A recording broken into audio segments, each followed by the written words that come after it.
Good evening, everyone. Good evening, everyone. Welcome.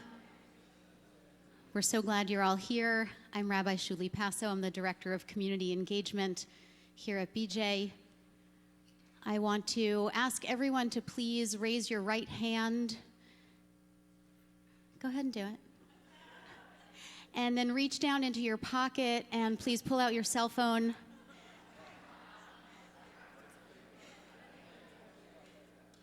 And then turn your cell phone off. And then you can put your cell phone away.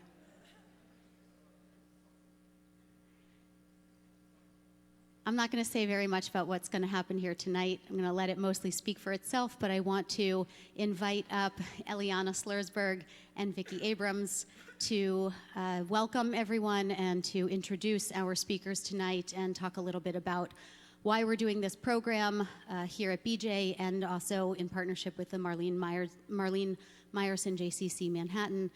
So Eliana and Vicki.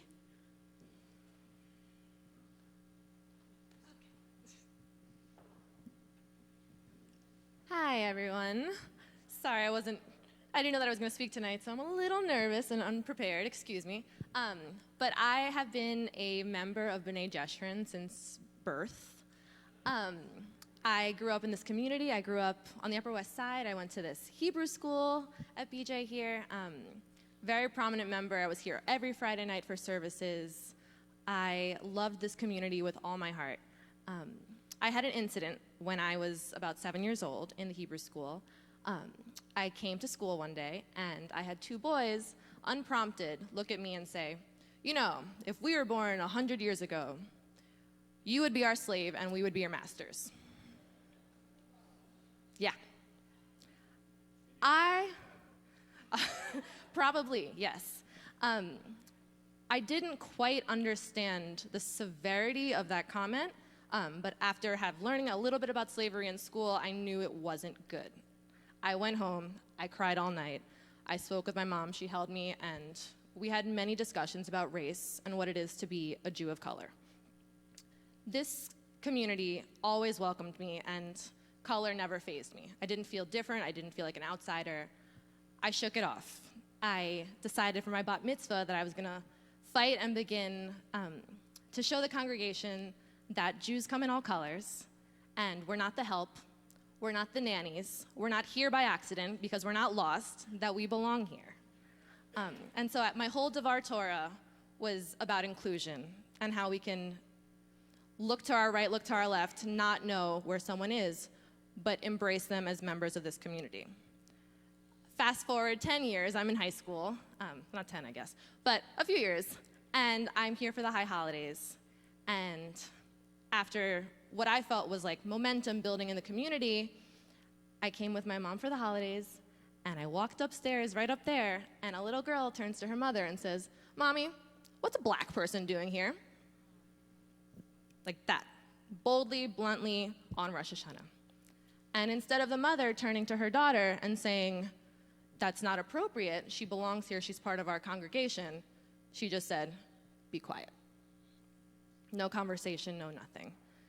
So I gave up on BJ. I did not feel like this was a home. I did not feel included. I did not feel like a person with my skin and complexion was truly welcomed here. Until a few years ago, when I'd say a year and a half, 2 years ago, I was approached by Shuli and Felicia to join a racial task force, justice task force. And I said, thank goodness, it's finally happening. I want to be as involved as I can because I truly believe that people are motivated, but they are unaware of their stereotypes and biases, and they need to be educated. That's it.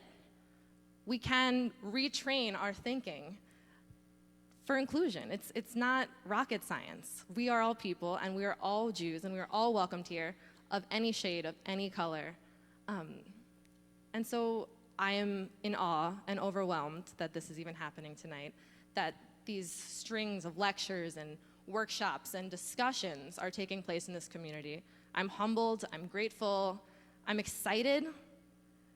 There's momentum building again, it's happening, and there really feels like there's a shift not just in our congregation, not just in the community on the Upper West Side, but in our state, in our country.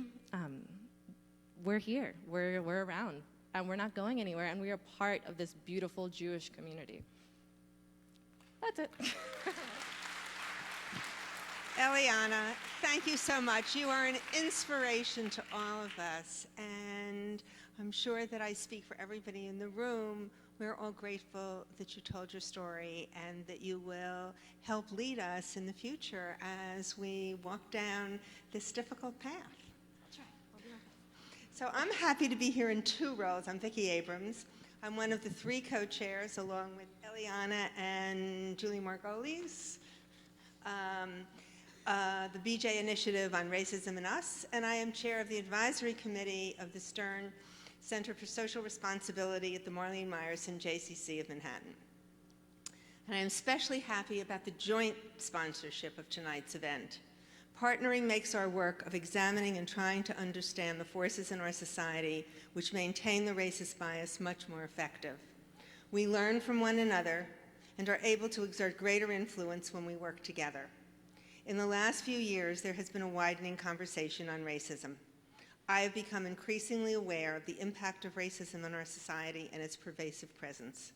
I am learning more about the factors which sustain and promote it, and I know that only by joining forces and working together can we make inroads on these issues. I'm so glad that so many of you are here to share this journey. Ilana, there she is. Ilana, we look to you for leadership and inspiration, and we thank you so much for honoring us with your presence. So let me give you a little bit of a bio of Ilana, just a little one, because she can tell you more about herself than I could dream of. She is the executive director of the Jews of Color Field Building Initiative, a nationally regarded thought leader on the importance of grappling with race and racism in the Jewish community. Ilana was featured in the series Eli Talks, Inspired Jewish Ideas in 2015. It was a great TED Talk, by the way, or not Eli Talk, sorry. You should all go home and watch it after you've seen her, and was recognized by both the Jewish Multiracial Network and the New York Public Library blog celebrating African American Jews for Black History Month in 2016. That was a mouthful. Ilana, come. Thank you both. Thank you. It's a lot of people in this room. Thank you all for coming out. So my name is Ilana Kaufman. I'm the executive director of the Jews of Color Field Building Initiative. We are a national organization founded about 19 months ago, and our work has three areas of focus. We run the nation's only philanthropic fund focused on building out the field, leadership, community identity research for specifically Jews of color. We conduct research for the national community, and we have the privilege of being part of a team of educators across the country working with leaders, foundations, boards, fellowships to understand the racial diversity of the Jewish community and to understand what we need to think about in terms of strategy, approach, mindsets, heart spaces to help our community grow into the multiracial community that we are and figure out to thrive on behalf of the Jewish community we know we can be. This evening will be broken up into three parts. I will talk for a little while, and then I have the privilege of sharing the stage with a group of my colleagues, and so we will hear from some additional colleagues, and then we will open up the space to question and answers after that. So just to give you a sense of the arc of the evening. A couple of other things I want to say is that my work and our work at the initiative is focused on the United States in specific. And so when I talk tonight, 98% of what I'll say is US-based. And I appreciate that the US, here in the US, we have our own peculiar relationship with race and racism. And I use that term specifically as borrowed from other text. And so I just want to acknowledge that my perspective is deeply informed by the US structures. We're going to talk tonight some about data. We're going to talk about Jews of color. We're going to talk about our multiracial community. And we're going to talk about why engage in this work? What's the importance of community building and relationship building across racial groups? What's the value of having the discussion, and why does it matter to all of us? Why is it important? And what's at stake if we don't really engage in this work in a way that moves our community forward? So let me set this up for you, if you will. Currently, the United States is 38% people of color, 62% white folks. In 2042, half of our country will be people of color, and half of our country will be white folks. And despite the optics and the narrative of the US Jewish community, at a minimum of the 2% of the population, Jews are 2% of the US population, okay? So of the roughly 315 million people in the United States, approximately 7 million are Jewish. 2%. Our context is that we are in a sea of non-Jews, in a context where that sea of non-Jews by 2042 will be half people of color. And then within that context right now, something like 12 to 15% of US Jews are people of color, at a minimum. 1 million of the 7 million Jews in the United States are people of color, at a minimum. And while the timing is different, just like the rest of the US, the Jewish community too will someday be a majority of people of color. So I'm going to say it again for the back of the room. Of the roughly 315 million people in this country, just 7 million are Jewish. In 2042, half this country is going to be people of color. Right now, 1 million of the 7 million of us are people of color, and eventually our community too will be half people of color. Just that context itself should wake us up. And not because it's a bad thing. We have to look around rooms like this, rooms of our Jewish institutions and our organizations, rooms in every expression of Jewish life, and ask ourselves, what is in the way of Jews of color showing up? What is in the way of us creating welcoming spaces that are not only welcoming, not only inclusive, but equitable? And what does it mean if our community continues to reflect in a way that largely expresses as not only all white, but also generally all Ashkenazi, in a context where we also have Sephardi and Mizrahi family who are also underrepresented in this context? That's the setup.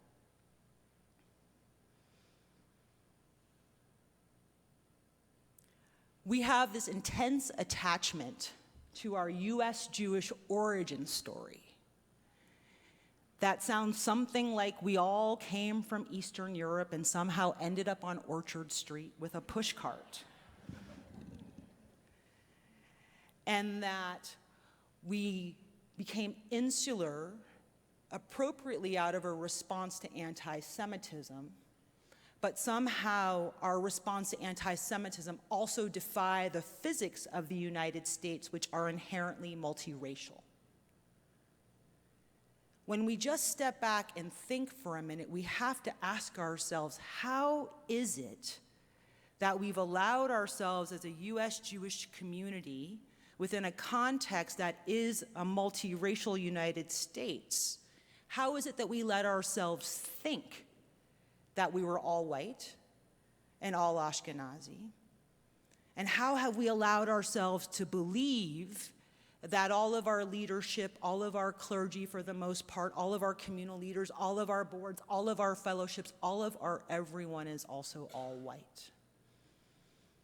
How have we let ourselves fall into some sort of exceptionalism story that makes us so exceptional that we defy the physics of a multicultural nation that was founded to be multicultural? And so this idea that the Jewish community is all white is countercultural to the existence of the United States. Bless you. And I want you to really, really think about that frame. This is not about implicating the Jewish community as more racist than anybody else in the United States. This is about raising up the question about how we've let ourselves fall into some lull and dream that excludes Jews of color and people of color, and how have we allowed ourselves to fall into some sort of hypnosis that suggests people in our family won't be black and brown and Asian and Native and multiracial. 12 to 15% of the US Jewish community are people of color, look like me, and that's a minimum. That's reported as an undercount. And 1 in 5 US Jewish families, 20%, are multiracial.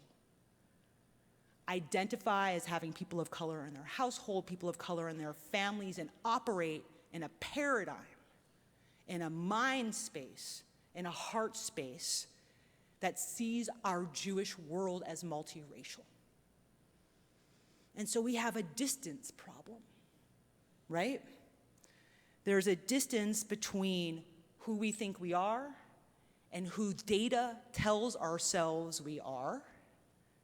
There's a distance between who leads, runs, convenes our community and who's in our community. And the data tells us that of the 7 million Jews in the United States, each generation of new Jews born in the community are more people of color than the birth cohort before them. So the other thing that we know is there's not like an anomaly of Jews of color popping up, wanting to be counted and seen and part of the community. We have embraced this opportunity of the United States, which is to intermingle, connect, cross boundaries, be part of something bigger than ourselves, and that means we transcend racial boundaries. And so every next generation of young Jews in this country will be more people of color than the generation before them. And so again, the question becomes, with all of the distance between who we see and who we know is here, how do we bridge the gap? And why does it matter?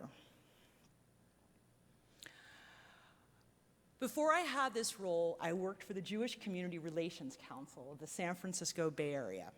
And I did all of the traditional work of a JCRC officer. I responded to anti-Semitism and anti-Zionism. I advocated for the Jewish people. I went out and responded when there were cross-cultural conflicts between Jews and other people out there. And I also fielded a whole lot of phone calls from Jews who felt marginalized in the community. One day, my office is in Berkeley, California. One day I get a phone call from somebody who introduces herself as a grandmother of a Jewish student at Berkeley High. And she says, "Ilana?" And I said, "Mom?" She said, "I'm a grandmother of a student at Berkeley High, and my granddaughter is taking a social justice class. And she's called me and she said, 'Grandma, she keeps complaining about the blacks, and how they're always talking about the blacks in this social justice class, and they're never talking about the Jews.'" And she went on and on and on. I'm sitting here, one of the blacks, listening to her talk on the phone, talking about the blacks, and I finally said, ma'am, slow down. I hear you're really upset. This family, the blacks that you're talking about, who are they? Sound terrible. She stopped and said, "I'm not talking about a family named the Blacks." And I said, "I know. One of the blacks is on the other side of the phone, and I feel really uncomfortable in this conversation, but I'm here to help you." When our community is so disconnected from our own multiracial reality that we cannot fathom that on the other side of the phone is one of the blacks, then we have a serious perception problem. And that lack of clear ability to see and know and imagine who might be in our community not only gets in the way of keeping Jews of color out of the community, it gets in the way of our community being in relationship with people of different faiths and races. It gets in the way of our community building allies with community members who we need out there. And it gets in the way of our ability to be trusted and part of larger movements that we care about because we are rooted in values of social justice.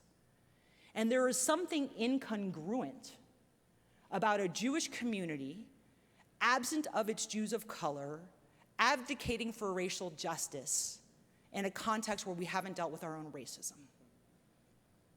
And it's not only incongruent, it makes us look suspect in the eyes of people we should be in movement relationship with.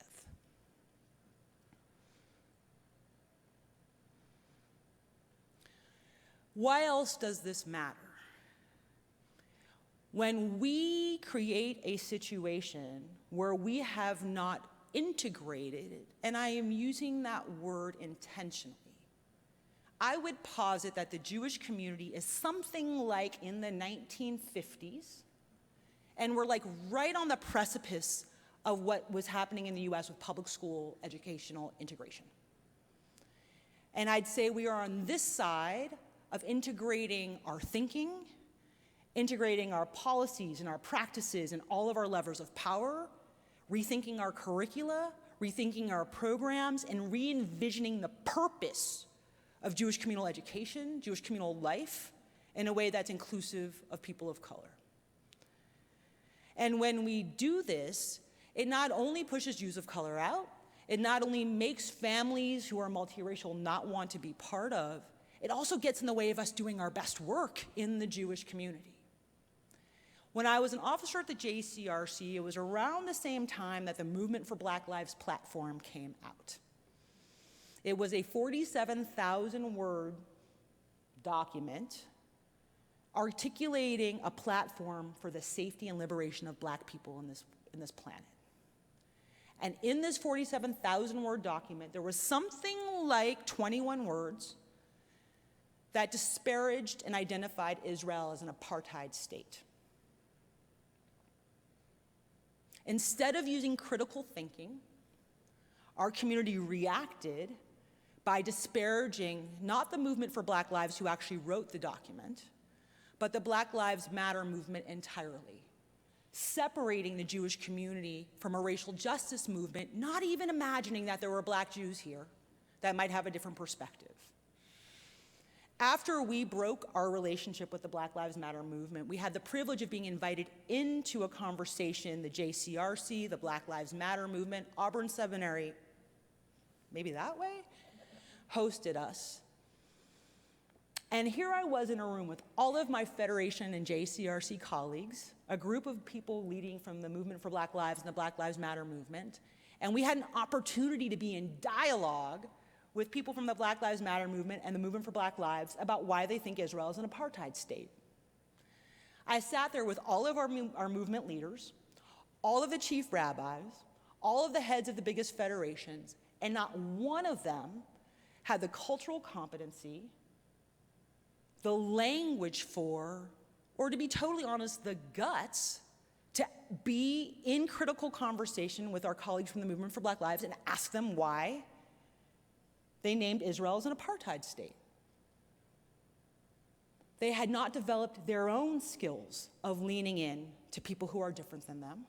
They had not developed their own competence to be in that kind of conversation, and they had no confidence to ask the question because they did not feel ready, in relationship, skilled to do the work. So I remember sitting there and watching them all very uncomfortable in this moment, and I leaned in and I said, I'm gonna take one for the team. And I asked our colleagues from the Movement for Black Lives why they put that language in there. We should not have to rely on Jews of color to be the bridges for our own leaders, to do the leadership work that they must do. That's hard because they haven't been in relationship with people of color, Jews of color, or movements that require relationship with people who are different. And so what's the cost of not understanding our relationship to Jews of color, to race, to racism in the Jewish community? It takes our community professionals out of their work, out of their skill sets, out of their charges to protect the Jewish community because they don't have the skills or the tools to do so. We can change that by understanding ourselves as multiracial, understanding our context as multiracial, and developing some comfort with navigating the spaces that are both comfortable and uncomfortable. So what's the role then of white Jews? And how do we think about whiteness in a context of being multiracial, particularly in a context where race in the United States is a social construction? Yes, race is a social construction, and we all, at this point, probably know that. But it doesn't make race and racism any less valid in a US context that was built on the stratification of people of color for the benefit of white folks. When I was 7 and 8 and 9 and 10 years old going to public school in San Francisco, and I had to fill out those bubble sheets for standardized tests, those Scantron forms, when we had to identify our race, my race option was other non-white. So in a country that uses whiteness as our baseline, where we term people who are non-white as other to whiteness, we in the Jewish community have to not only understand the role and experience of people of color, but how Jews who are white became white. We know race is a social construction. We know that when most Jews came to this country pre-1940, I'll say for the purpose of this discussion, Jews were not white. Jews were put in a package, in a bucket where other ethnic Europeans were cast off, with Armenians, Greeks, Italians, Irish. And we were stratified. Our families were stratified. My mom's parents were stratified based on their own ethnic background. There was a time where Jews in this country who had 2 European parents were not white.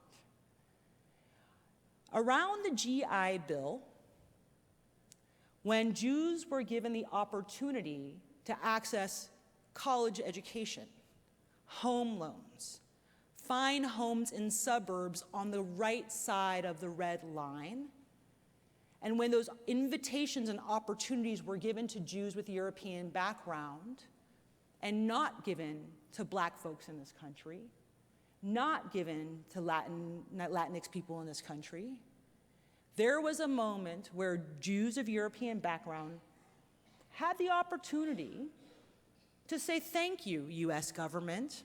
A college education sounds lovely, a fine home in a safe neighborhood, delightful, but no, thank you. I'm going to stay in allyship with my black and brown brothers and sisters out there until they have fine homes and a college education. I'm not going to accept the privileges of whiteness.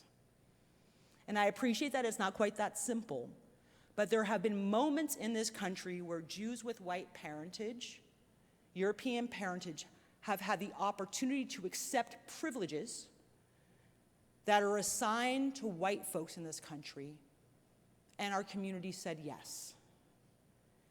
And when we said yes, Jews with 2 European parents sort of folded into the trappings of whiteness in this country. And for the most part, we put it along until 2015, 2016. Jews, experienced, statistically speaking, great success in this country, in some ways disproportionate to other ethnic groups. And then Charlottesville happened. And so, are Jews white? Are white Jews white? It depends. And so on the one hand, yes, Jews with 2 white parents are absolutely white, with all the power and privileges and benefits that come with institutional whiteness in this country. And that doesn't mean one is automatically racist. It doesn't mean that somebody is therefore a white supremacist. It simply means that whiteness comes with power and privileges in this country, and we all know that. But we also know that relative to whiteness through the eyes of a white supremacist, the privileges of whiteness are conditional for those with European parents. And so on the one hand, Jews with 2 European parents have to grapple with the privileges that come with the benefits of light skin and being perceived as white in this country. And on the other hand, absolutely we have to honor that the whiteness of Jews in this country is conditional upon context. It's conditional upon context.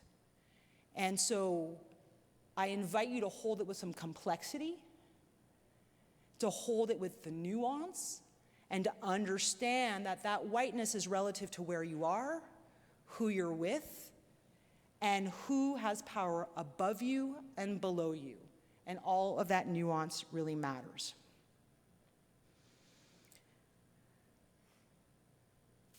So let's start to come full circle a little bit. We know that the data tells us something like 1 million of our 7 million Jewish communal members in the US are people of color. And that doesn't even include, like I said, the ethnic diversity of the Jewish people in the US, and I don't want to diminish that in any way. And we know that on the one hand, our community is deeply dedicated to values of justice, liberation, freedom.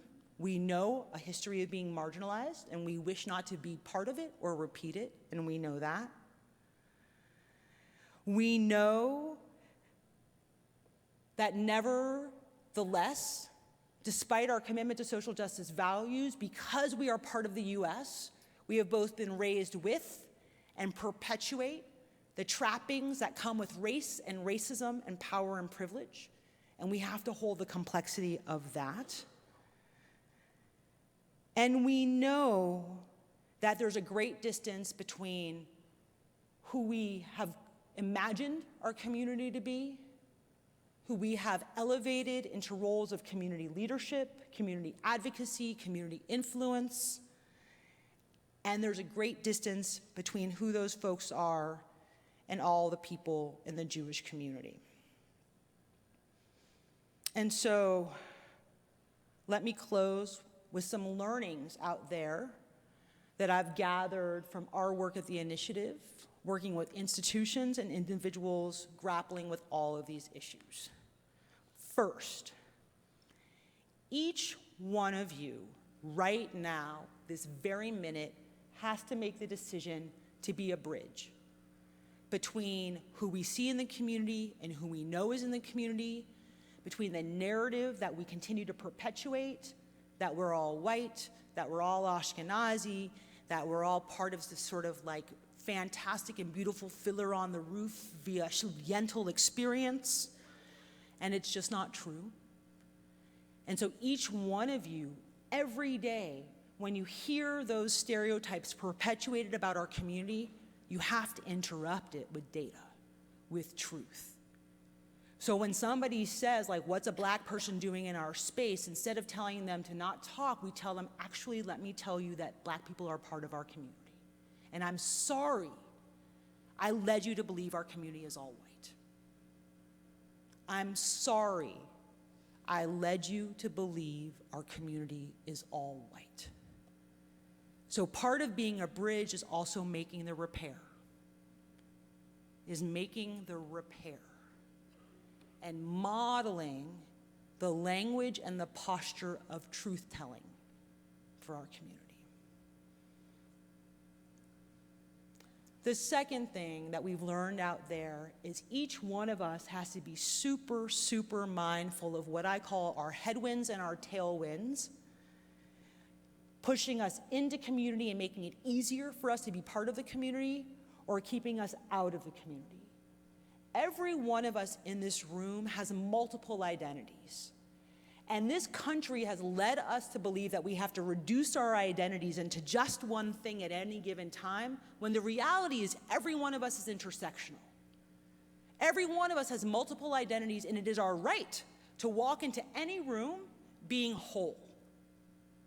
Not reducing ourselves into just being women or just being Jews or just being people of color, but letting every part of our identity, every facet of our identity inform the work that we do, inform who we are, inform how we engage in the world. It is a myth that you have to be one thing, and it is a tool to take away your power.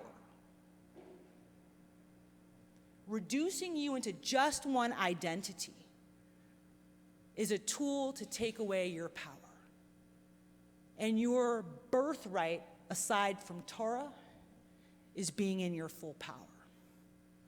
And so you have to know where your power is and where your power is not. We have to walk with light feet out there and try to make as tiny an impact as possible on each other.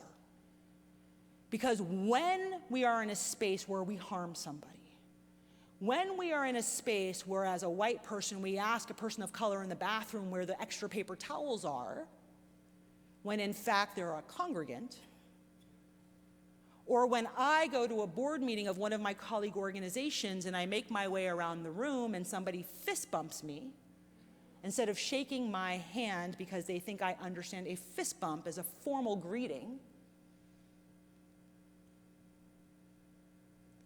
then we know we are harming people and that we have to make repair.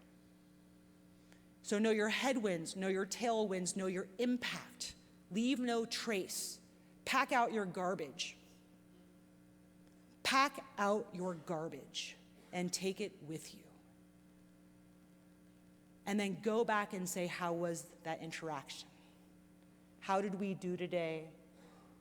And commit to doing it better the next day, not because you did something wrong, but because we can do it better.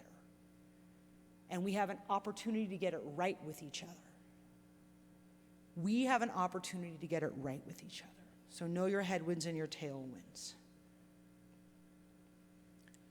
Rather than finding your articulate, bright, astute, intelligent, talented Jews of color as charming and exotic and special, and fluffing them to make them feel like they're something in the community, empower them, advance their work, give them real jobs and real skills and real tools, give them the keys to the kingdom and give them the power. Resource your JOC leaders. Give them fellowships, give them leadership opportunities, expose them to higher level challenges. And then when people react to them, when people react to us, because we are too articulate, we are too bright, we know too many things, we have too much power, circle your wagons around them and protect them and tell your community members that it's their opportunity to grow, not ours. Don't tone police your Jews of color. Don't ask them about diversity issues without asking them about their professional skills and acumen. And don't assign them to the work of diversity unless that's the work we want to do. Racism was not created by people of color. And so there's an irony to this lift. Racism was not created by people of color, yet we have to endure the impacts, and so do white people. Racism has an enormous cost on white people too. But there's an irony in our community when we ask Jews of color to help us solve the problem that white folks created. And we all have to be in it together, but we have to acknowledge we have different roles and we have different responsibilities, and we need to say all of that out loud.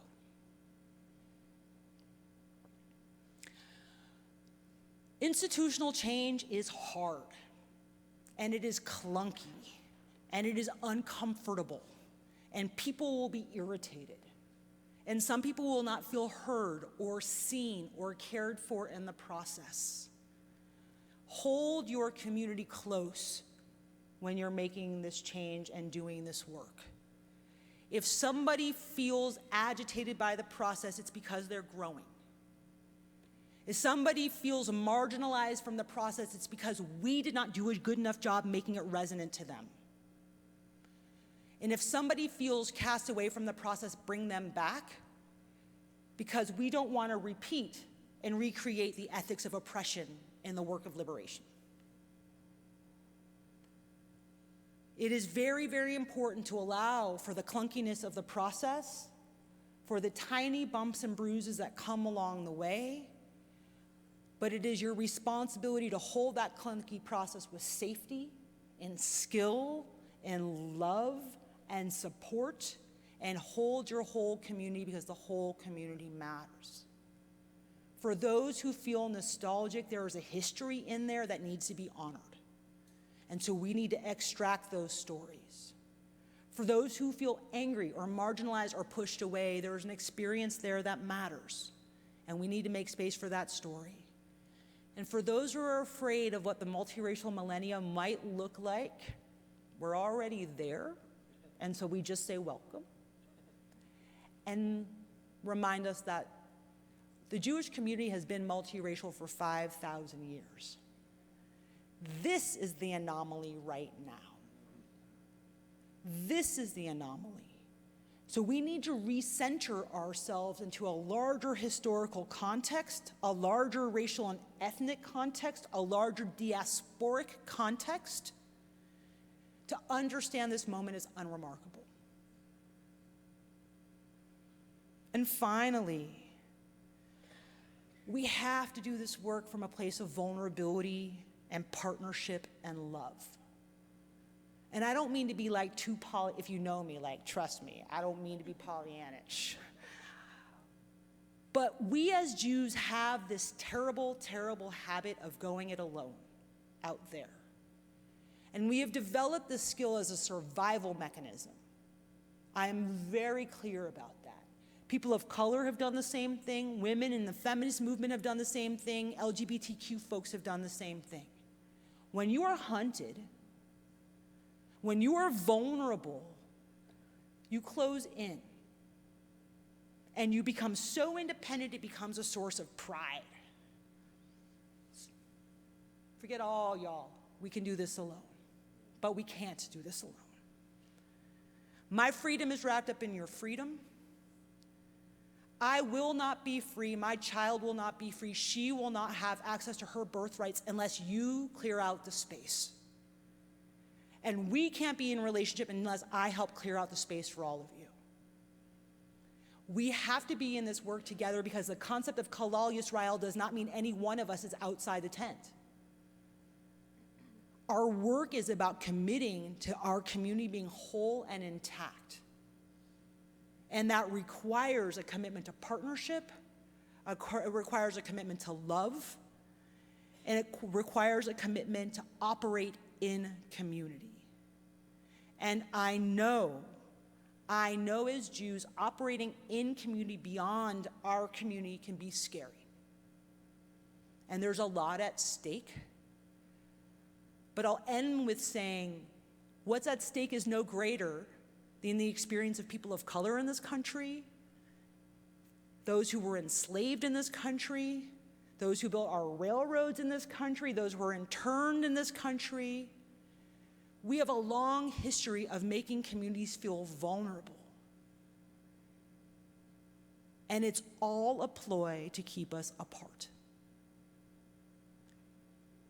And so when we operate with love, when we operate with courage, when we operate as the bridges we must be, we deepen our community together, we become stronger, and we amplify our capacity and our ability to build and expand this community and to maintain our Jewish identity while being the multiracial community we are and affecting positive change. And so with that, I'll stop.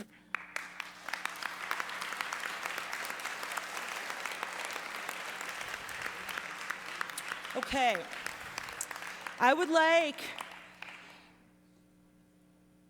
as much as I enjoy talking to you all and with you all, I'm actually more excited to talk with our colleagues and bring them up and invite you all to hear from them as well. And so I'd like to invite up Gina Green, who's the Chief Strategy Officer from Bend the Arc, Jewish Action. She's also a Schusterman Fellow, Cohort 5. Stephanie Rhodes, the Chief Executive Officer of Slingshot, Senior Schusterman Fellow. Rabbi Isaiah Rothstein, Rabbi in Residence of Hazon, and Lynn Light Geller, Associate Executive Director of Community Resources at the UJA Federation of New York. And we're going to have a couple questions and some conversation.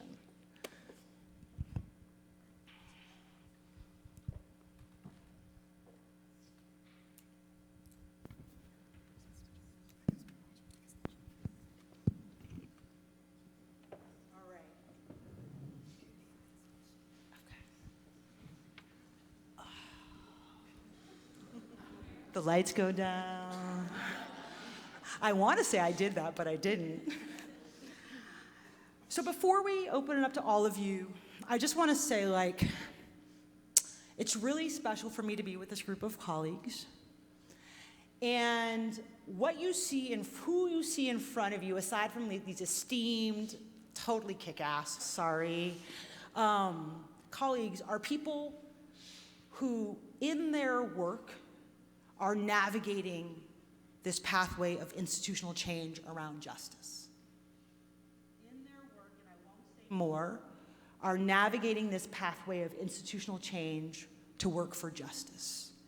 So my first question, and anybody can jump in, is just like, in general, what's your reaction to what I shared tonight? You can think about the data, you can think about the ideas, you can think about the stories, but what's your general reaction to what you've heard tonight? And what's the importance of anything that you heard as it relates to Jewish communal change? And you can jump in anywhere you want on those questions.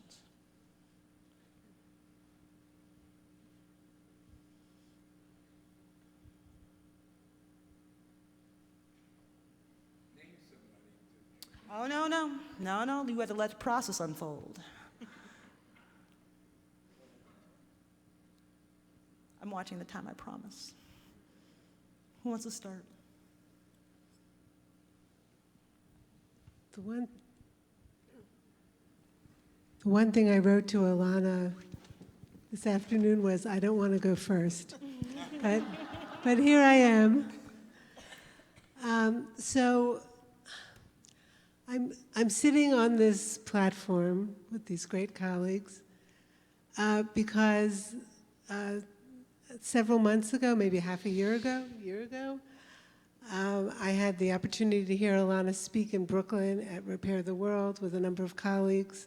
I'm not going to go into all of that now, but I got drawn into this work because I spend my time trying to help develop leaders for the community, and I've spent a lot of time in the data, collecting data on the New York Jewish community. And so when I got involved in this work, because it had to be done, there was just no question, it had to be done, honestly, I had no idea what I was getting myself into. And I'm just going to say that, and listening to you now, like I didn't know, there's so much about racism, about my own privilege, that I just was not aware of. It was not a part of my consciousness.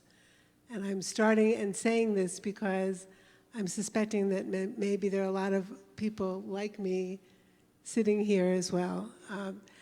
And to hear you describe it and how hard the work is really hard, really hard. And even those who are colleagues of mine who want to engage in this work and believe in it, struggle, and we're constantly learning, trying to increase our own awareness so that we can help think of ways to develop solutions to some of the challenges that we're now facing.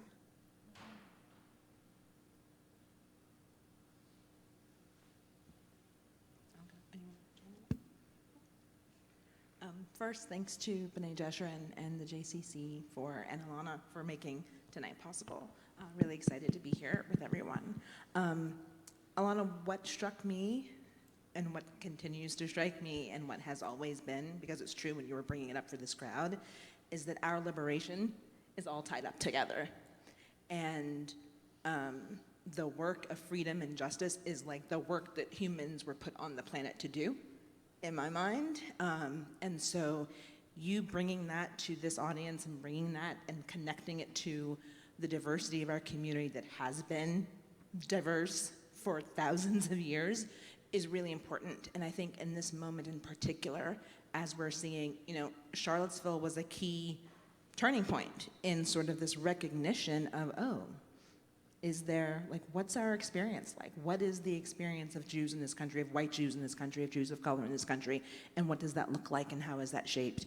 For me, I feel like the pursuit of, there's an American experiment that we're in the middle of, and we have been in the middle of creating the nation that our founders didn't know we could be.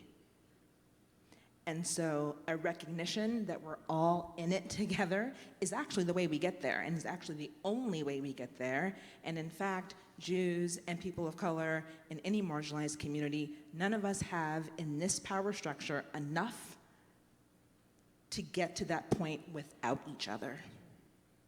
So thank you for raising that up for everybody tonight. So to the question of how do we feel about what you presented, first of all, thank you. I am so grateful for you and your role in this community, and grateful to be included tonight in this conversation. I'm excited, I think, hopeful maybe is the word. I am a white Ashkenazi Jew who married a Jew of color and now have Jew of color children, and I'm new at this. We're married like 16 years, and I feel the responsibility as a parent raising Jews of color and as the wife of a Jew of color to use my platform in the Jewish community to make space for them and for the rest of our community. I'm the CEO of Slingshot, and we work to train, connect, and mobilize young philanthropists. So the Jewish community's next generation of philanthropists are my constituents. And they are so mindful of the world we live in and the responsibilities that they are inheriting and the opportunities that they have for change making. And I think this data and the work that the initiative is doing is really sort of paving the way for them to really make change and get this right in the now. Hi, friends. Isaiah Rothstein. And I think for me, one of my reactions, this is, I think, my third or fourth time I've heard you present on this data. And every single time, my reaction is, where were you when I was growing up? It's kind of like, you know, when I was in 9th grade, nobody had cell phones. We were like on prepaid phones, and by the time we graduated, everyone had cell phones. I'm a millennial. That was like one of the things. And it almost feels like, again, like we're in this moment where we see like, soon everyone, hopefully, will be talking about this conversation. For me, my background, I grew up in Muncie, New York. I grew up in a mixed-race Chabad family. You know, from a very young age, I knew that my ancestors, my mom is also, she's biracial, so I'm a quarter black. I passed for white. It's an interesting story. Identity's complex. We could talk about that if you'd like. But I would say, like, from a very young age, I knew that my ancestors fought in the American Revolutionary War. We're Dutch and Irish descendants from royalty, and that's my mom's side of the family. They were ministers in Morgantown, West Virginia, and my grandmother married a black man, and his side of the family were slaves in America. The McRooters, if you ever meet a McRooter, those are my cousins. They were also the plantation owners of my ancestors. And when I was in Cheder, I had side locks as a little kid, and I would come home with a Parsha sheet, the weekly Torah portion. There would be these coloring sheets, and the Moses and everyone else would be dressed with big Strimals fur hats and long garbs. And I just love the color purple, so I would just color everything purple, and I would bring it home to my mom, and she would nicely sometimes take me to school the next day and saying, really? Like, Moses, this is what Moses looked like? And so from a young age, I was engaged in kind of some pushback with my family, kind of lifting up the voice already from an ultra-Orthodox community setting. You know, but questions like, oh, are you adopted? Oh, is your mother Ethiopian? Oh, she's your nanny? Oh, you know, and those kind of moments, each of me and my brothers, we dealt with that differently. I ended up becoming a rabbi where I care very deeply about equity. And so, like, from my perspective, though, of also sharing a little bit about, and a reaction from one of the things you shared is, like, really this idea of privilege and entitlement and what that might mean. Like, I joke that I'm the white sheep of my family. I joke that, like, I'm the undercover brother. Like, you really don't know when looking at me. And what that means is I actually hear a lot of things that sometimes I wish I didn't hear. Or where I push back and people are like, why should you care? And I'm just like, oh, do you want to sit down for a minute? I'll tell you why I care, you know? And So this idea of privilege, someone who identify as white, like really like WASP, like I'm talking about like American Revolutionary War white, like I'm a son of the American Revolutionary War, like white, and being Jewish, and also being a person of color. I think privilege is an interesting thing. And like, how do we approach that? And like, what does it really mean? And unpacking whiteness, like separate, like we should have that, like that's another thing. But what I'll just say for me is like, I think privilege is like acknowledging where you're sitting and where your mobility is. And I think all of us, regardless of the color of our skin, have privileges. And it's just a matter of acknowledging and recognizing that we have opportunities from where we're sitting to engage in certain conversations, to lift people up in different kinds of ways. And so to me, privilege is like synonymous in ways with mobility.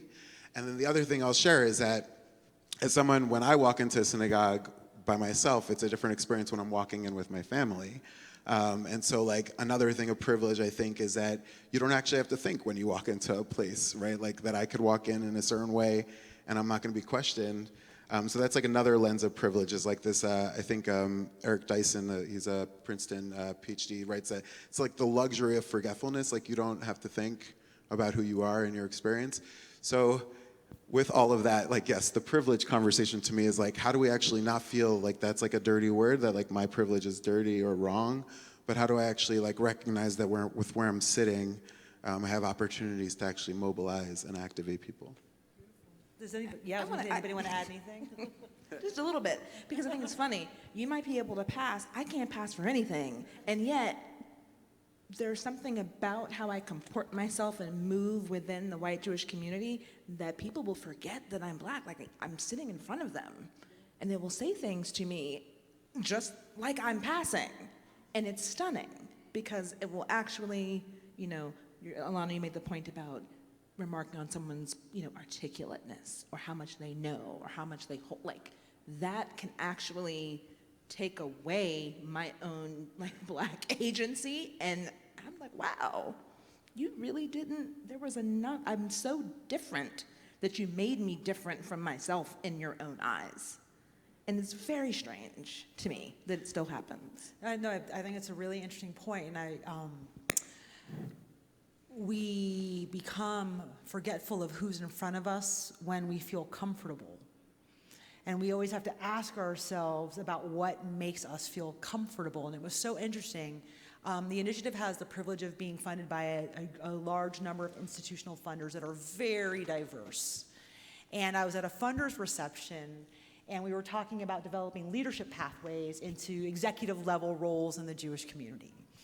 And they were all like, Ilana, we just need more of you to be in more leadership roles out there.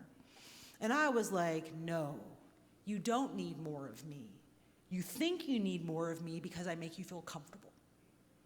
You think you need more of me because I'm light-skinned and I can code switch and I can rock the Yiddish and I can speak Hebrew and I can, learn Torah and my mom is white.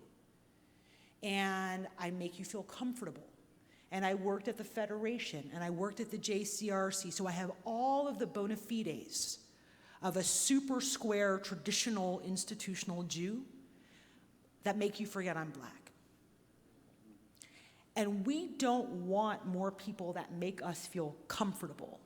We want to interrogate when we feel comfortable, because that tells us somebody is like us and not like them. And we want people to be themselves. And so I just really appreciate that story. Before we open it up to Q&A, let me ask one more complex, compound question, which is, each one of you chooses to work in these very institutional Jewish communal spaces. And you're choosing to do some work around justice. And it's hard, like Lynn, you've told us. What are some of the risks of doing this work? What are some of the rewards?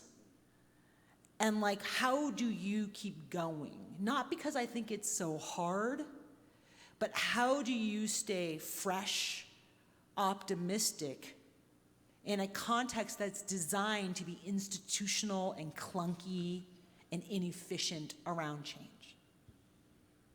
Think about it, and anybody jump in first. We won't make Lynn go first this time, we promised.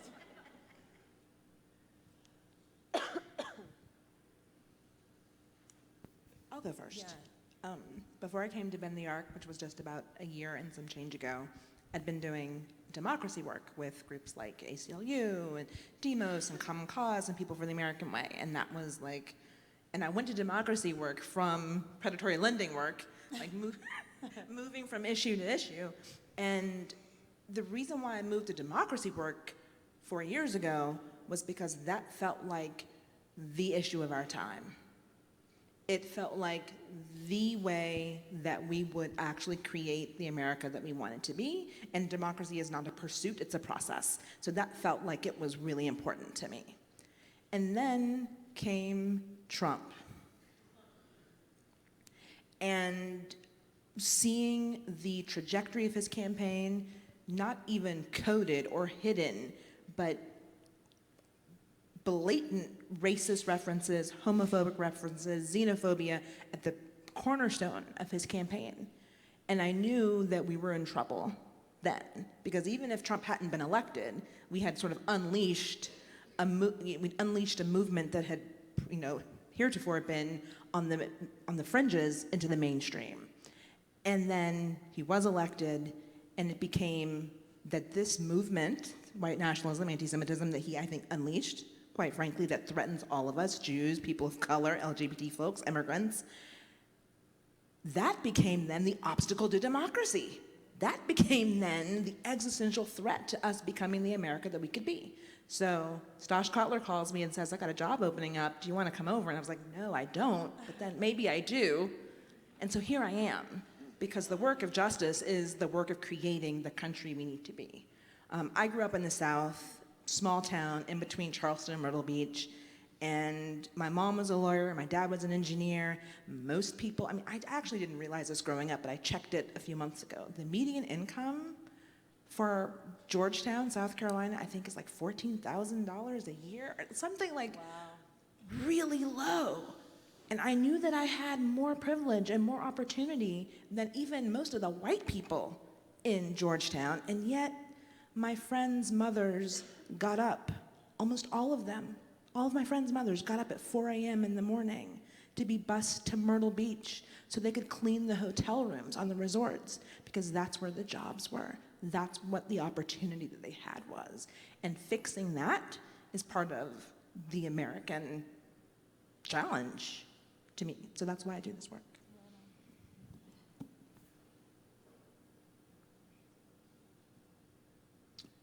Hi again. So I work for Chazon as the rabbi in residence. Chazon is a Jewish lab for sustainability.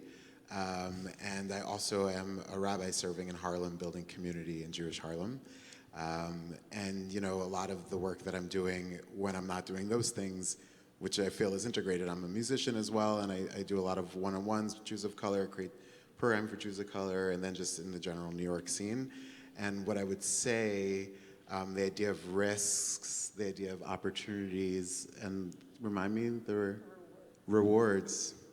So I think a risk, I think for me, I appreciate the language of code switching. I see myself very much as a centrist. I don't even know if I'm talking about politics or not when I say that. I more mean that I just think that we have to look at what's in front of us before we start making big blanket statements about anything.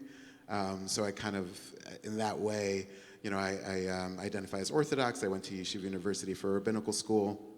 I code switch and border cross all day for a living. Literally, I was at a wedding last night where there were probably 50 Streimels and black hats, and where the men and women sat separately. And here I am tonight sitting in B'nai Jeshurun, and to me, I thrive off of that. That's something that I appreciate. And also, when it comes to this work, I think a risk for me is as a centrist, you're trying to pull everyone on some level. You're trying to help everyone kind of move in a direction of understanding. And so how to do that in a way where you don't lose people, right? This idea that it's so urgent, you need to take it slow, and how to really meet people where they're at, to really kind of have that emotional intelligence. I find that sometimes my frustration or my triggers will prevent me from organizing with certain kinds of people, and I that's a risk that I'm willing to take, because I feel it's important to me. I think rewards, like I'm just thinking about this 9-year-old girl. You know, there was somebody found me, the social worker found me online. She's a foster child living in Brooklyn. She's a mixed race child. Her father lives down south. Her mom is in an institution of sorts for mental health issues. And she's literally by herself. The caseworker has no idea what to do.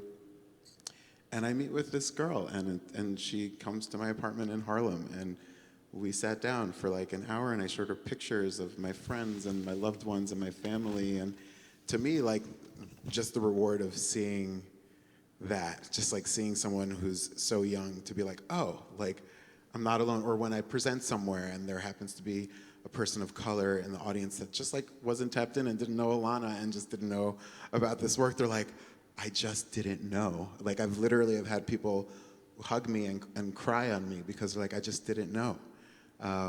So that to me feels like a reward. And I'm missing that third word again, benefits? Is that what you said? Risks.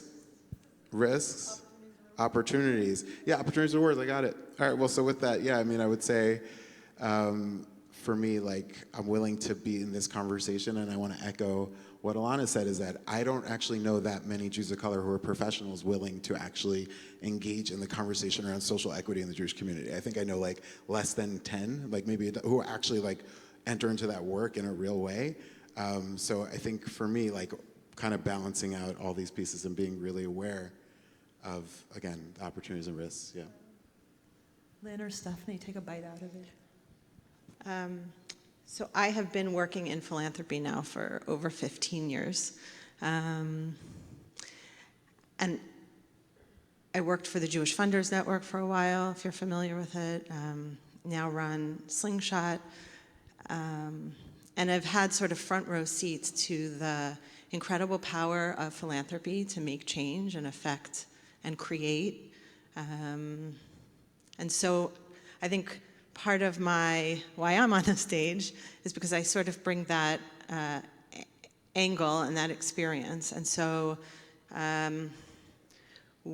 we do work around gender. We're involved with the Safety, Respect, and Equity Coalition and how to deal with the issues around gender that are playing out in the Jewish community and how those might get repaired. And we're beginning to focus more on racial equity. And to be honest, it's both because we care about those issues and because that's what our constituents are thinking about and worrying about and wanting to affect. So in order to be training the next generation of philanthropists in how to take up their roles moving forward and in the now, we have to get into this work in a real meaningful way. So I think that's the opportunity, because if we can have the future generation of funders who support our institutions and who sit on the boards of the organizations that we benefit from and engage with, who can speak up and say, why are there no Jews of color on this board with us? Where are the constituents in this community? We should be serving minimum 12 to 15% of Jews of color, and if they're not here, why, right? I think the danger in doing this work is that if we don't get it right, we won't seize the opportunity to actually affect change. If the stakes are big, and for me, they're incredibly personal, right? So I feel an unbelievable responsibility to get this right for our folks because of the opportunity. And reward is that my kids and my husband are not nervous walking into rooms where we're having conversations like these. They're excited and they see themselves.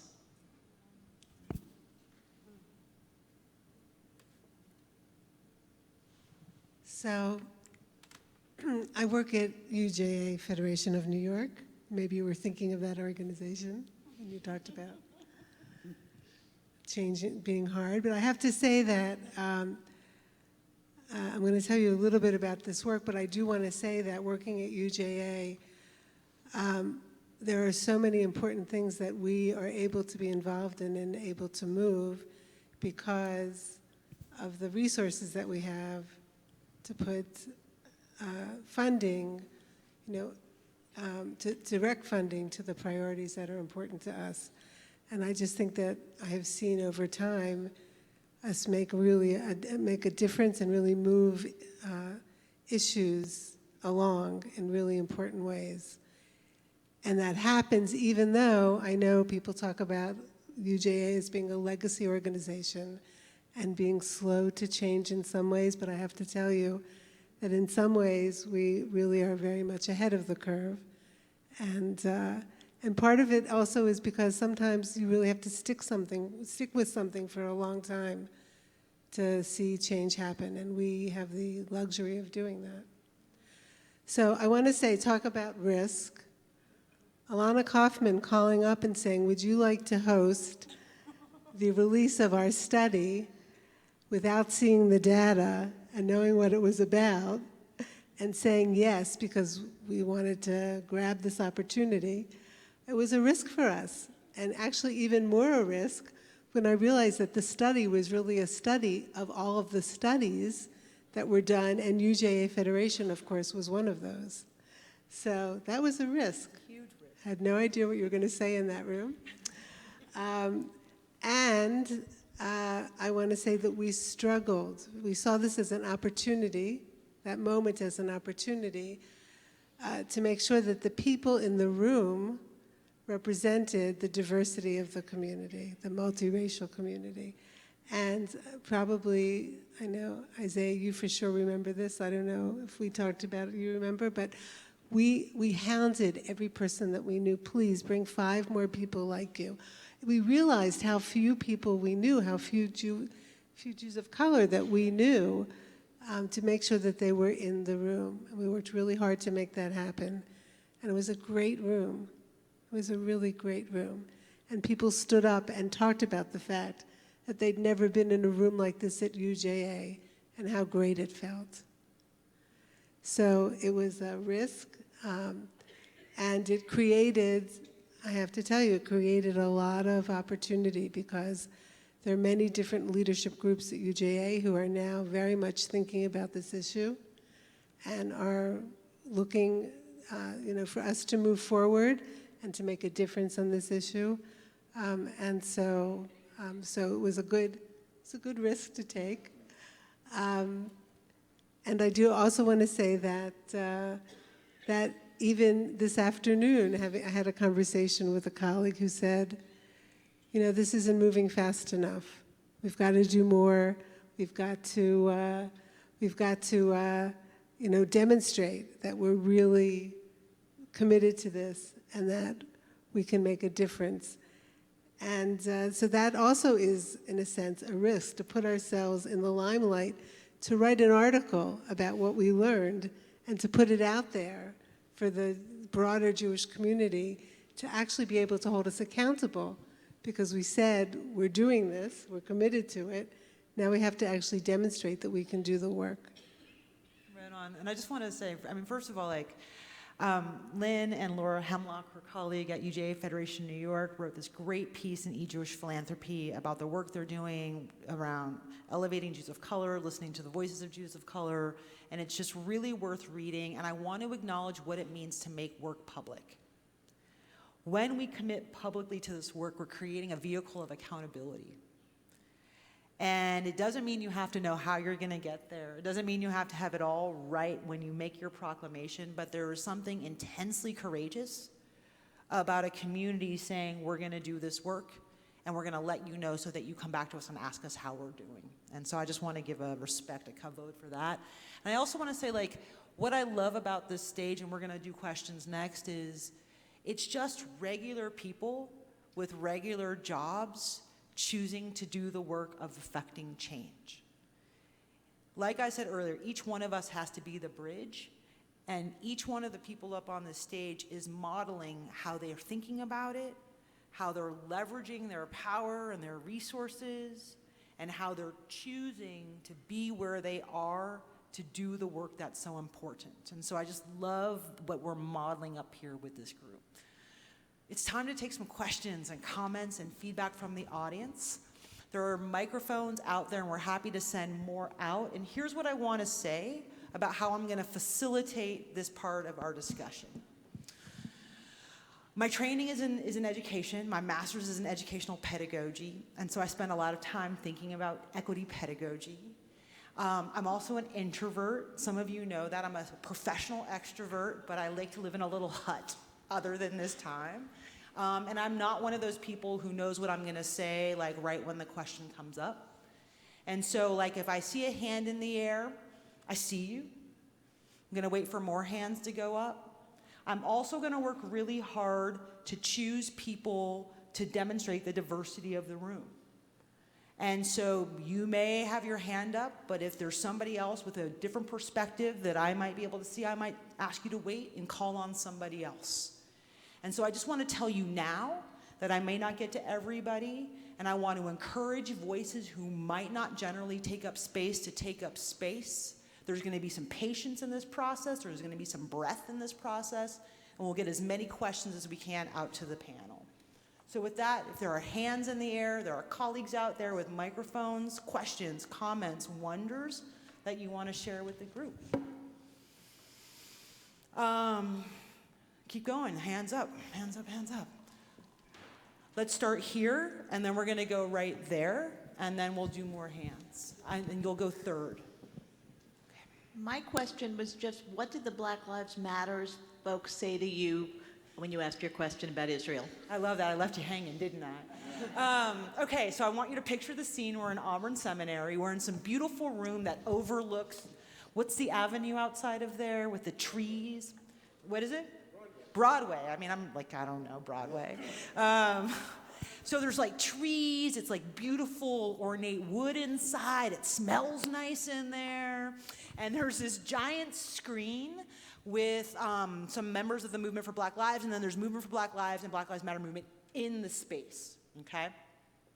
So again, like, I'm sitting behind this bank of our leadership colleagues. I see them all fidgeting because they really want to know. They're fired up, they're pissed off about what they think is in the movement platform, and they can't say anything.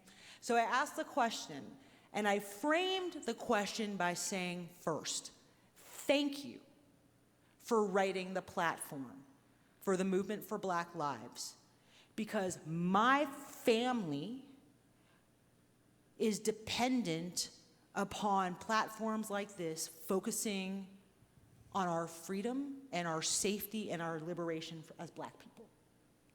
It directly speaks about me and to me as a Black person in this country. So first, I want to thank you.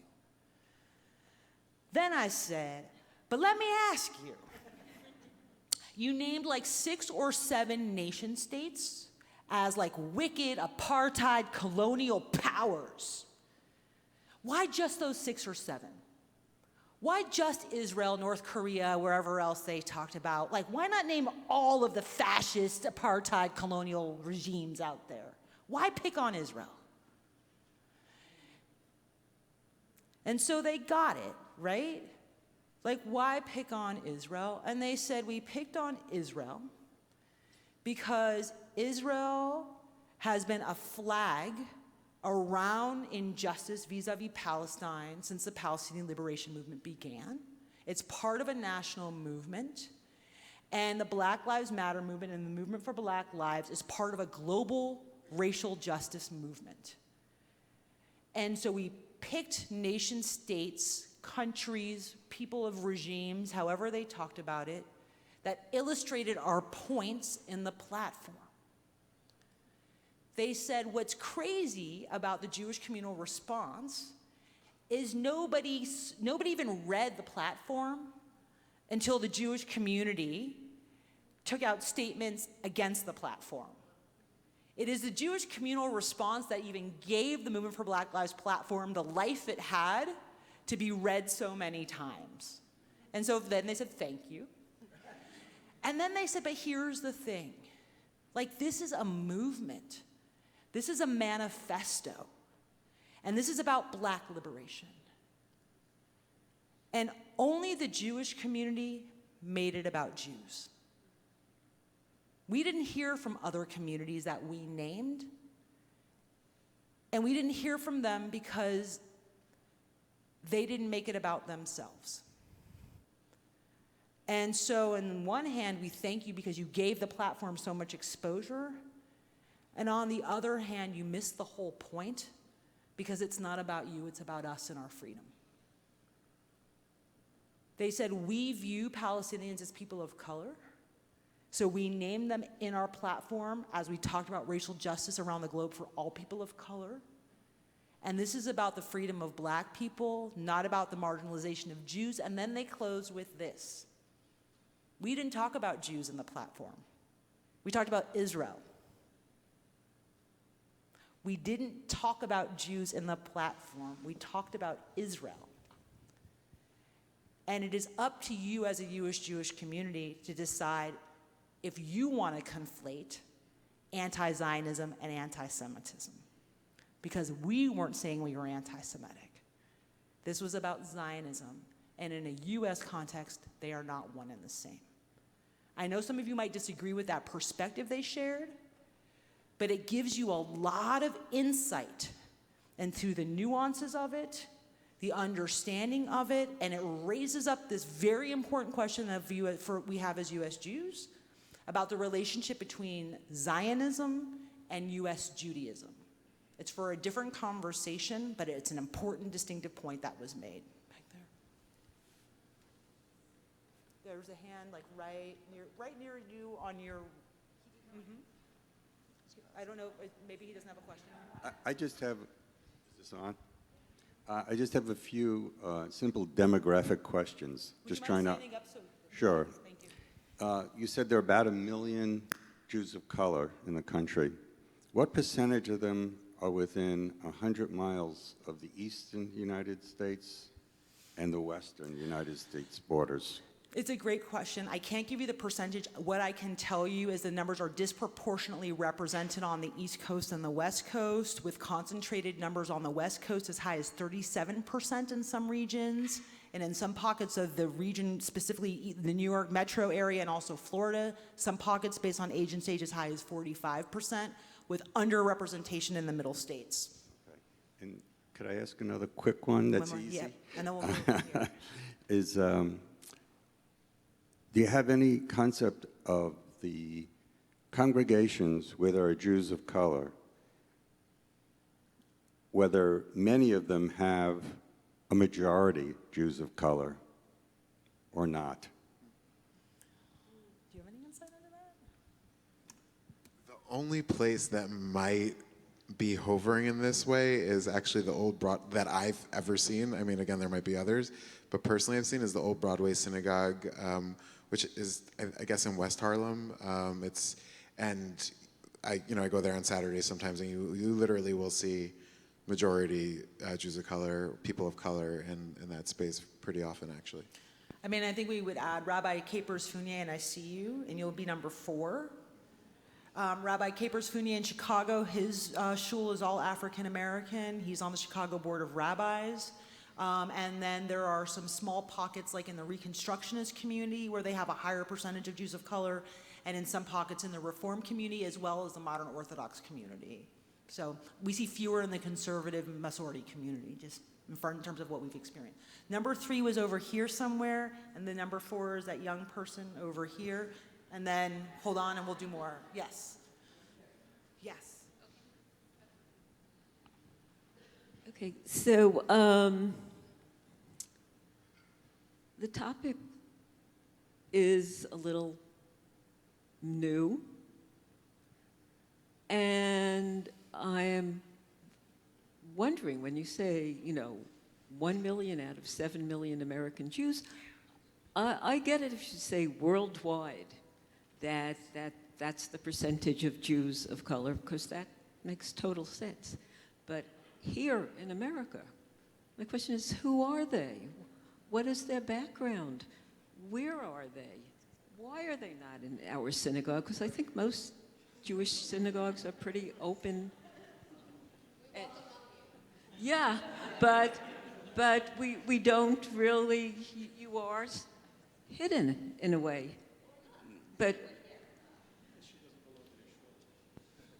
for that kind of percentage, it's not that obvious, or maybe we're blind.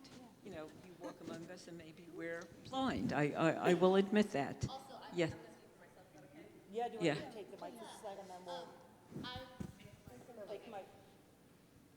As a Jew of color, I haven't felt welcomed in my congregation. So I've hidden, I've retreated, I have not shown my face. It doesn't mean I don't exist. I'm still a person of color and a Jew of color. I'm still a woman, and I'm still here. I'm in this country, and I'm in New York, and I'm taking the subway with you guys, and I'm, at restaurants, but I do not always feel welcomed in the spaces where Jews are supposed to feel welcomed. I find that particularly surprising for your generation of Jews, that I'm thinking my children and their friends would act like that. That's sort of horrifying. Yeah, but I'm sort of saying, like, where are you, and where are your congregations, and why are you not more obvious here, and are we all like just sort of blind and insensitive and need to be sensitized? That's a great question. Thank you. Ileana, that was the opening to tonight, was a story of exactly the fact that Ileana was here for most of her life and driven away.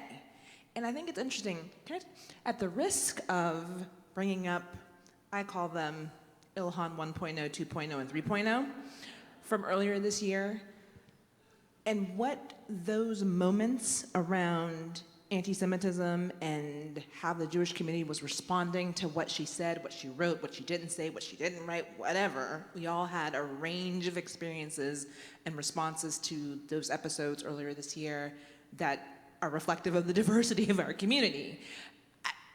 What that allowed me to do as a Black Jewish woman was to be able to say to other white Jews, what's happening now in terms of how white Jews are seeing anti-Semitism come from this woman who is a Muslim woman of color, champion of the ideals, the values, the progress that as Jews we are committed to, and yet she is managing and able to stumble into the anti-Semitic tropes that are just part of Americana. That's how I feel walking amongst white synagogues and hearing white people utter a glib line or a saying that they don't realize is racist because it's built into America, anti-Semitism and anti-Black racism, and in some ways xenophobia. And so I think, to Ileana, your point earlier about the education, right? It is all about being able to have a conversation. And actually what happened earlier this year, as painful as it was for the Jewish community to see what happened and to hear some of the things that Ilhan was saying, and that was problematic on a number of levels for many people, it actually allowed me to open the door to white Jews and say, this is kind of how it feels to be Black in white Jewish spaces, and you're feeling how it feels to be a Jew in an anti-Semitic space, which is America, because that's just who we are. And I think that moving forward requires this education and a realization and a recognition, and for people to come along at the pace that they can. I don't want to rush anybody, but I really appreciate being able to have these types of spaces, because I think that is part of how we get there and how we educate folks. I also just want to add that my guess is that in this room, there are far more Jews of color than your eyes might lead you to believe. So that's part of the problem, is that we think we can see it. So I think we need to realize that not all of the Jews of color are easy to be identified just by looking. So I also just want to add that the last demographic study of New York, the Jewish community, was done in 2011. And at that point, there were, I happen to have the numbers, 254,000 people living in Jewish households who were multiracial or non-white, 161,000 identified as Jewish. And we're about to embark on the next study. That data is old, right? So we're about to conduct a new study with much better questions, I think, much richer questions, because they were informed by Ilana and all of her research.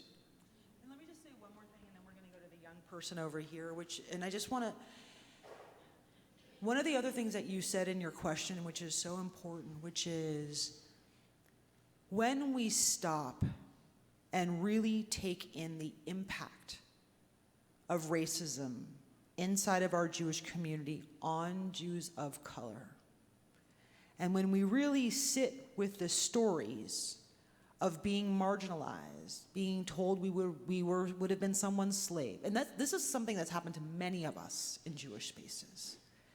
When we've been asked to refill the toilet paper in shul bathrooms, when we've been asked if we really belong to a synagogue, because when we walk in, we are profiled because of our race. When for my daughter's bat mitzvah, I had to ask my senior rabbi to hire a different security firm because I was afraid my family would be racially profiled walking into synagogue. When we sit with the impact of hearing the term schwarze in our communal spaces, it hurts us. And it's intensely painful to sit with the impact on people of racism. And so I also want to affirm what you just said around it being painful. And when you really sit with the cascading and corrosive effects of racism, it's very hard to face and deal with. And it requires some courage, and it requires some fortitude, and it requires a little bit of light, a little bit of tzimtzum cracking through to tell us we will get to the other side. But I want to also encourage you to make some space for that pain because it tells us we're listening to each other. And it tells us the stories are sinking in, and when we hear each other's stories and we are affected by each other's stories, we come into closer relationship with each other, we develop empathy, and those are the tools for community strength and to change. And so I just want to affirm you for sharing your question. There's a young person's hand up. Who's next?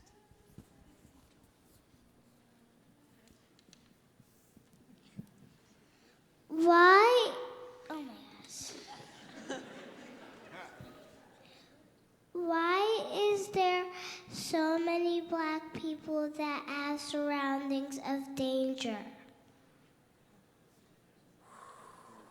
Can you repeat the question? Why are there so many black people who are in surroundings that expose them to danger? Is that your question? Thank you.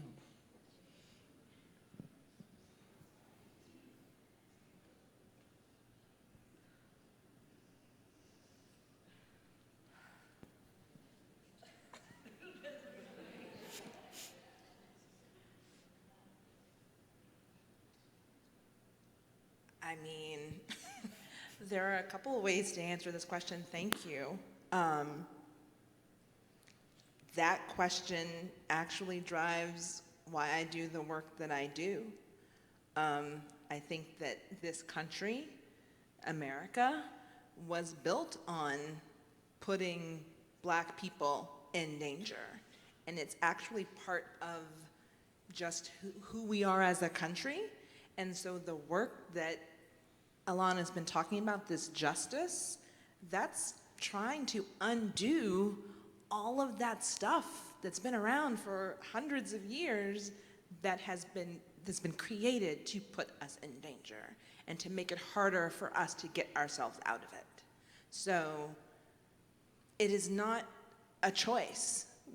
Black people, people of color don't choose to live in surroundings that are dangerous, but we have been placed in them by systems and things and people that we don't even know. And so the really hard work is trying to fix it, the history of the country, so that we can create places that are safer and prettier and warmer that we can all have fun in. Thanks. I'm not worthy. Thank you for that question. We have time for maybe 2 more hands. Let's go right here, and then I'm going to end with Hugh right there. No, right here in the front. Okay. And then we're going to end over there. I want to go back to the brave question the woman behind me asked, which is, where are they? I also have a son who's a Jew of color, a little more reluctantly so than Eliana, but he grew up with Eliana in this synagogue, went to Hebrew school in this synagogue, and feels very much not comfortable coming here. He's come a couple times as an adult and is very uncomfortable, feels like everybody stares at him, doesn't want to come back, feels really uncomfortable. But part of, I think, so there's that issue. He's brown-skinned and feels very uncomfortable. But I also think that there's a lack of people in their 20s that come to synagogue. So it's not just the kids that are Jews of color. We were part of a lot of kids. They don't come anymore either. They're white. I see them on high holidays because I come, and I come all the time every week here. So it's more than just the Jews of color, but I know we're focusing on that. And I concur with Ellie. People stare. And my son Sam also has, as you say, Ilana, we've been in restaurants where he goes to the restroom and comes back and says, Mom, people asked me to clear their dishes from the table. And it breaks my heart. Because that's the world he lives in every day. My 2 cents. Thank you.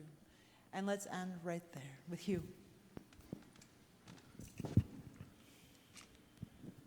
Hi.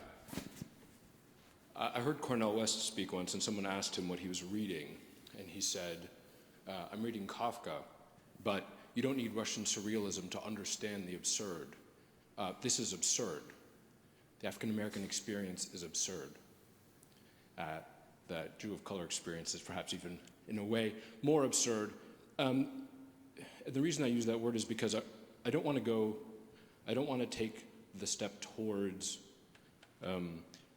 tragic or hurt, no offense, or not included, because if we don't take that first step, if we stay in the absurdity, first part, the nonsensical part, where we don't even concede that it makes sense, and then therefore we're hurt, actually I find that liberating.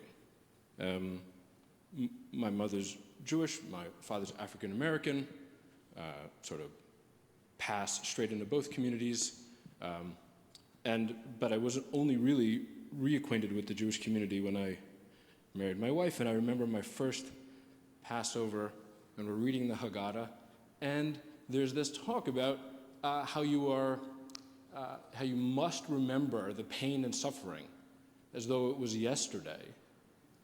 And I thought, similar to what you said about your grandparents, well, how many people at this table can name the family that owned their family in Egypt? None of you, but the family that owned me was Rhodes.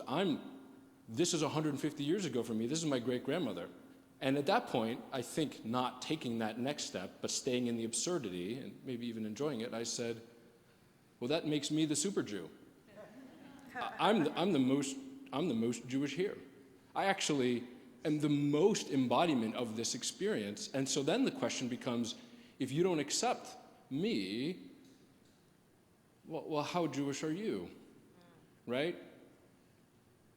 As an American, if I reserve the right as an American to say that if another citizen exhibits any activities that are un-American, racism, etc., that actually they are not quite perhaps worthy of that birthright. They are not being an American, and I am more American. Well, as long as we're being absurd, maybe I actually, if I maintain my own inclusion, if I honor the Torah, which talks about matzah but not matzah balls, then perhaps I'm actually the one who's the most honoring that tradition, and in deviation from it, cultural or otherwise, is a measure of them and not me.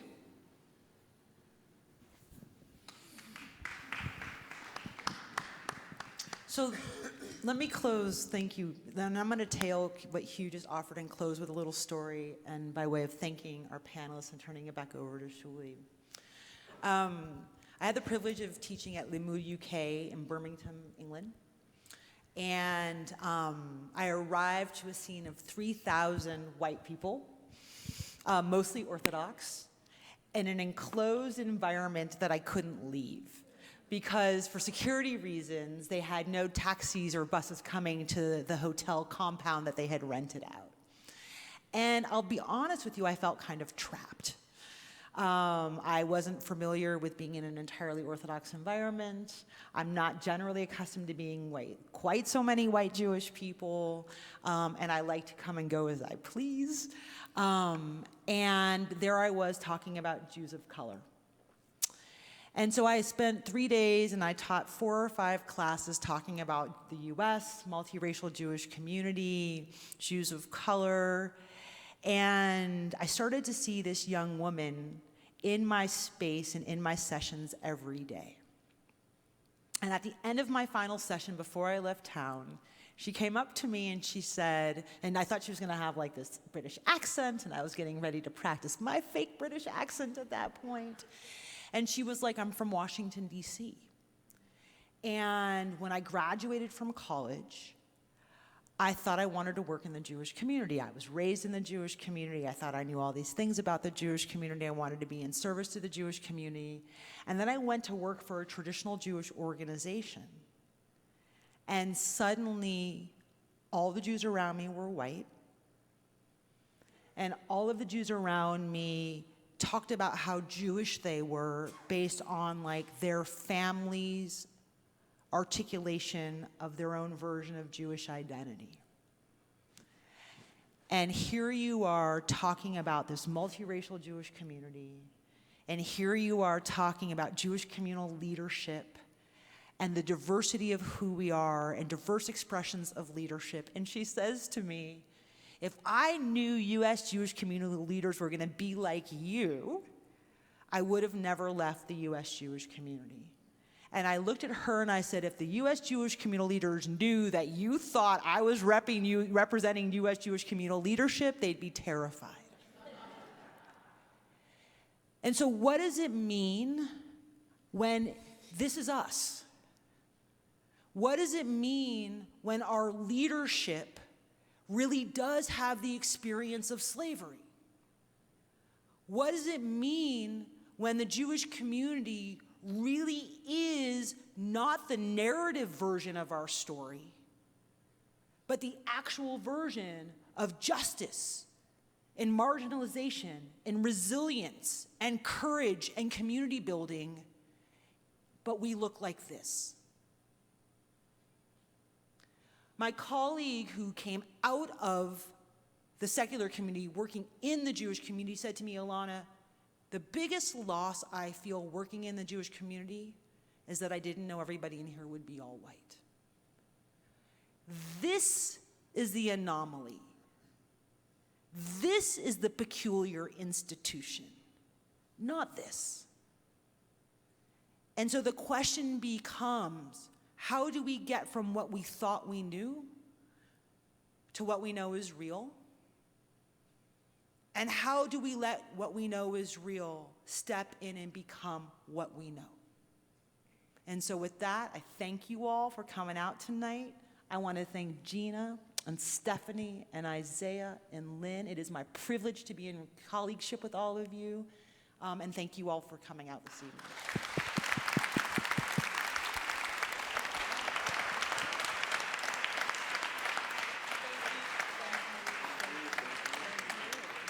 Thank you so much, Ilana and Gina and Stephanie and Isaiah and Lynn, for your words and your wisdom.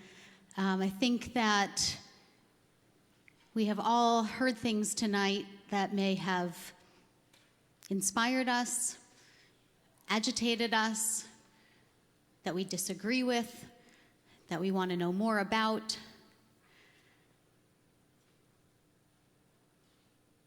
And I think no matter how you related to all of the pieces that we've heard this evening, The one thing that I hope we will all, if there's only one thing that we would all take away, it is your charge to us to be a bridge builder.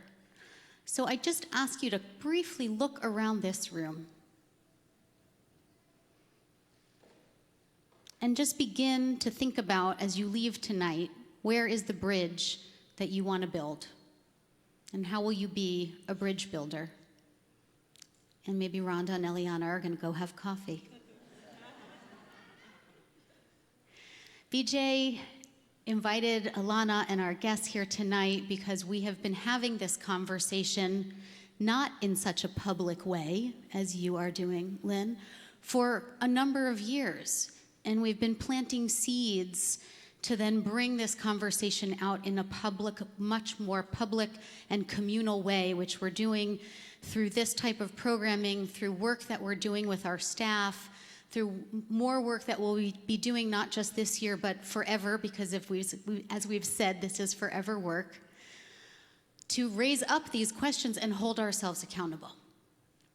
And we don't know all the answers yet, but we hope that you will all continue to join us on the journey as we be vulnerable and open our hearts and open our minds and work with love and partnership as you charged us to do. So thank you. Hi, everyone. We have one more thing to say before we let you go for the evening. I want to, first of all, I'm Cheryl Parker. I'm the director of the Joseph Stern Center for Social Responsibility at Marlene Meyerson JCC Manhattan. And I want to thank all of you as well. This was really a tremendous evening, and it's a privilege to have had the opportunity to hear from all of you. I appreciate your honesty and your stories and all that you've taught us. If you're looking to learn more, there are more opportunities to do so. You had the opportunity to take a look at one another and to think about how to begin building those bridges. We will be sending all of you an email after this. We've created opportunities for you to debrief and engage in conversations after this, as well as some other learning opportunities. So I encourage you, when you receive an email after this, to open it up, to take a look, to think about how you might participate moving forward, and in Ilana's words, to move forward with courage and with love. Thank you all. Have a good evening.